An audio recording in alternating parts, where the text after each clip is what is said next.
Assalamualaikum warahmatullahi wabarakatuh. Perkenalkan, nama saya April Sandaratu dengan NIM D023344 akan membacakan materi terkait set instruksi.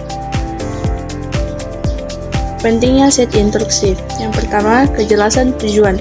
Set instruksi yang baik membantu siswa memahami tujuan pembelajaran dan apa yang diharapkan dari mereka.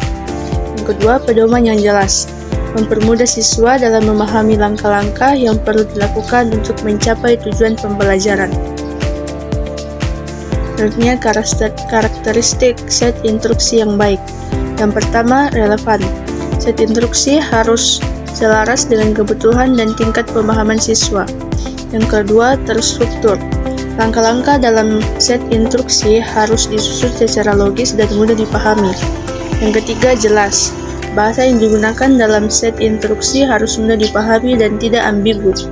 Yang keempat, praktis. Set instruksi harus mudah diterapkan dan dapat membantu siswa dalam mencapai tujuan pembelajaran. Kemudian langkah-langkah menyusun set instruksi. Yang pertama, menentukan tujuan.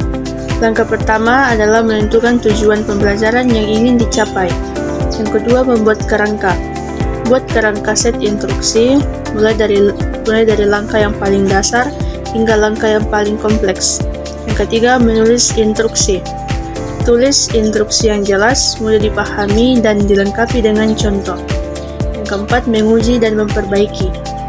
Uji set instruksi dengan beberapa orang untuk memastikan kejelasan dan kemudahan pemahaman. Teknik menyampaikan set instruksi, yaitu pertama, presentasi. Menjelaskan set instruksi secara lisan dilengkapi dengan visualisasi dan contoh. Yang kedua, video. Membuat video yang menunjukkan langkah-langkah dalam set instruksi secara visual. Yang ketiga, dokumen. Menyediakan dokumen yang berisi set instruksi tertulis yang mudah diakses. Yang keempat, diskusi kelompok. Memfasilitasi diskusi kelompok untuk memahami dan menerapkan set instruksi. Contoh set instruksi yang efektif. Yang pertama, judul.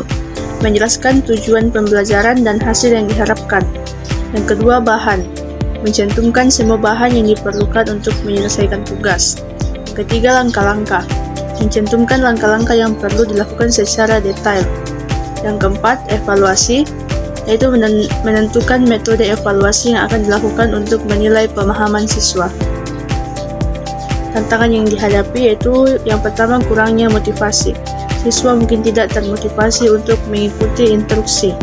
Yang kedua, ketidakjelasan. Set instruksi mungkin tidak jelas atau mudah dipahami. Yang ketiga, kesulitan akses. Siswa mungkin tidak memiliki akses terhadap bahan yang diperlukan. Mengukur keberhasilan. Yang pertama itu menganalisis hasil evaluasi untuk menilai tingkat pemahaman siswa. Yang kedua, umpan balik.